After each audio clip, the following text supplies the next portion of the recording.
এক সাহাবীকে জিজ্ঞেস করছে, আপনি বলেন তো নবী কেমন?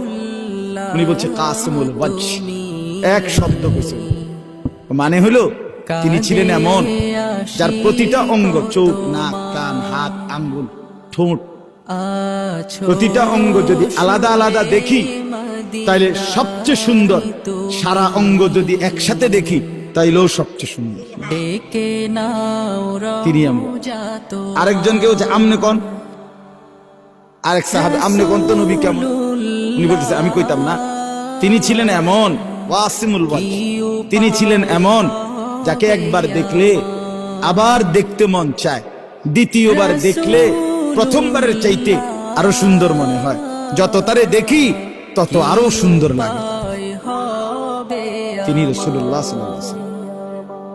আহা মুসলমান, কাকে ছেড়ে দিলাম, কার সুন্নাত ছেড়ে দিলাম?